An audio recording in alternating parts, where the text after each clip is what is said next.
How much do you know about the Volkswagen Beetle? Why was it built? What role did Hitler play in its unique design? How has it evolved over the years? Let's dive deep into the technical and historical aspects of this beloved vintage car. Watch till the end, and don't forget to like, share, and leave your comments. Subscribe to this channel to stay updated on the technology and design aspects of automobiles and heavy machinery components. The Volkswagen Beetle, instantly recognizable, universally adored. This little car didn't just capture hearts, it became a symbol of freedom and adventure. Its iconic status goes beyond its charming looks. The secret lies in its revolutionary engine, an air-cooled marvel that defied conventions. Over 21 million Beetles rolled off the production line, each a testament to groundbreaking engineering. The magic ingredient? A rear-mounted, air-cooled engine that was both innovative and efficient. It was unconventional, yet it worked brilliantly, making the Beetle a true automotive legend. Picture Germany in the 1930s. The world was on the brink of war, resources were scarce. In this tense atmosphere, Adolf Hitler laid the cornerstone of the Volkswagen factory in Wolfsburg 80 years ago. Enter Ferdinand Porsche, a visionary engineer who was given an ambitious challenge to design a car for the masses. Two men, one revolutionary machine. On one side, Ferdinand Porsche was the engineering genius, on the other, Adolf Hitler, the shrewd politician.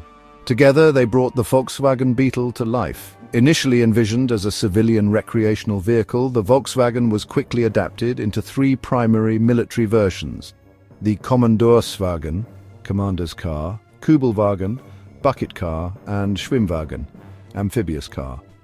This rapid transformation into military vehicles was beyond Porsche's control. The people's car had to be affordable, reliable, and easy to maintain. Porsche's ingenious solution: an air-cooled engine. This was a boxer engine with horizontally opposed pistons working in pairs. Flat fours are inherently balanced, reducing vibration and enhancing reliability. The Beetle's engine was compact, lightweight, and rear-mounted. This rear-engine layout offered two significant advantages: better traction over the driven wheels and more space in the front for luggage. However, it also made the car notoriously tricky to handle at high speeds due to the rear weight bias.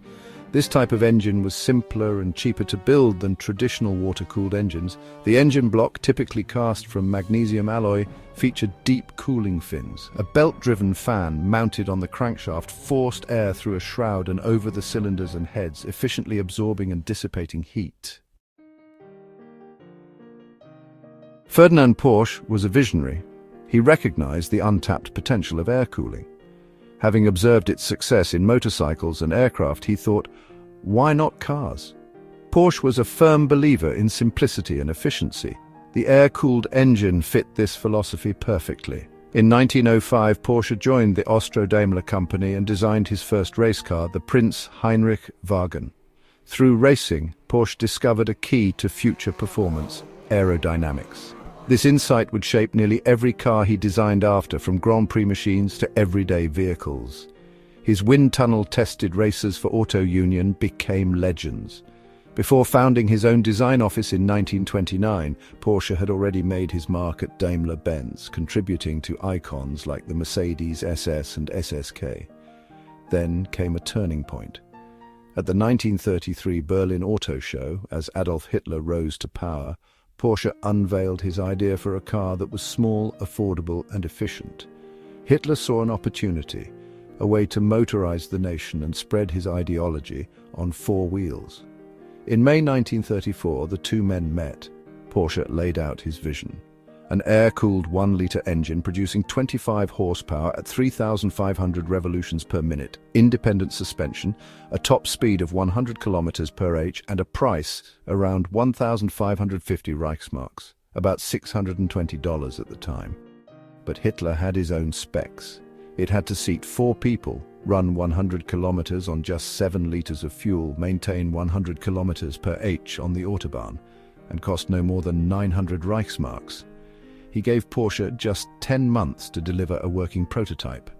With rival proposals set aside, Porsche and his team began building 3 prototypes in his garage near Stuttgart. Hitler, ever impatient, kept a close watch. Then he discovered a problem. Porsche was still a Czech citizen. That didn't sit well. The solution? fast-track Porsche's German citizenship. Problem solved. The air-cooled engine had fewer parts, weighed less, and was less prone to freezing in cold weather, a major advantage in Germany. The early engines were 985 cc, producing just 25 horsepower. But over the years, VW refined the engine with displacements ranging up to 1,600 cc and output peaking around 60 horsepower in later Super Beetles. Fuel was fed via a simple Solex carburetor. A mechanical distributor and ignition coil controlled spark. The engine had no electronic controls. Everything was mechanical and analog, giving it that raw, tactile character. It also featured a dry sump oil system in some early versions. Oil was pumped from the sump to the heads and returned, aiding cooling and allowing the engine to run at steeper angles, perfect for rough terrain or beach buggies. In just 23 months, 3 working prototypes of the People's Car were ready. They performed well after a key issue was fixed. The front torsion bar suspension needed some serious tweaking. Once the bars were made stronger and more flexible, the car handled as intended.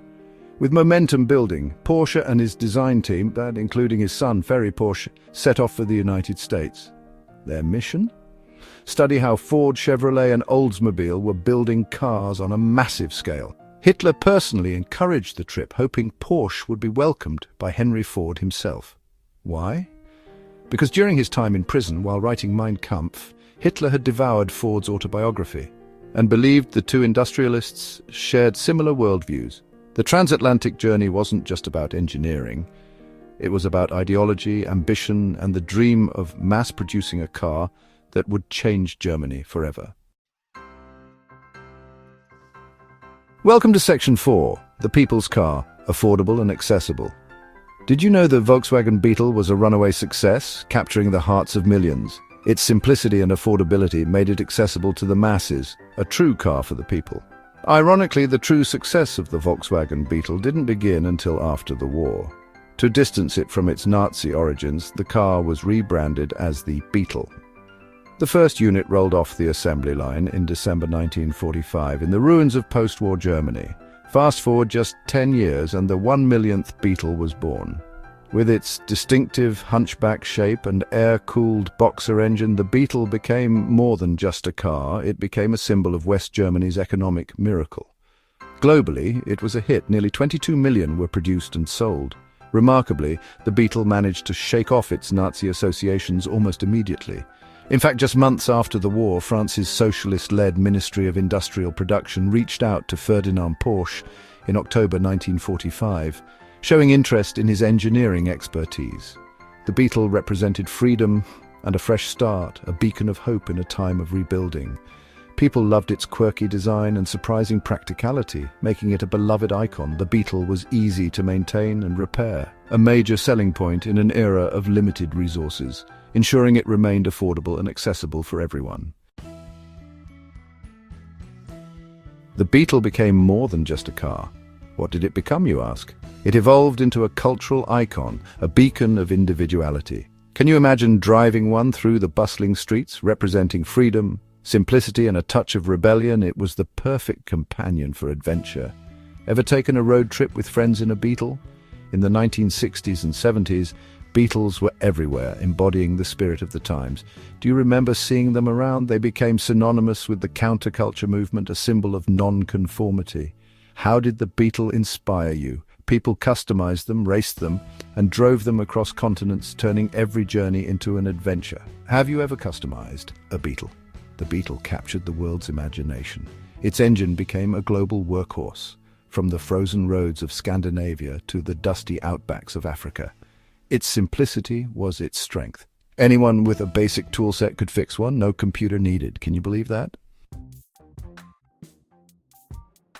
Did you know the air-cooled engine's influence went far beyond the Beetle?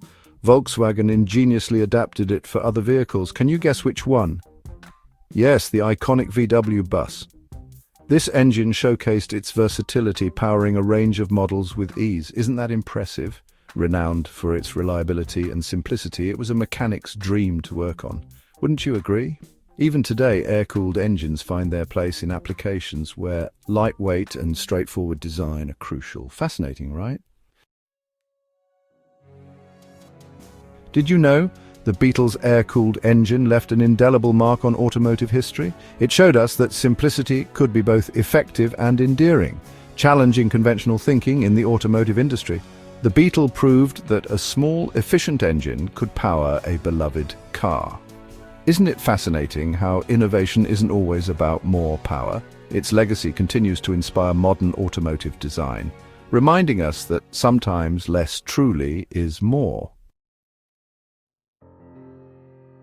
Have you ever wondered why the classic Volkswagen Beetle is more than just a car?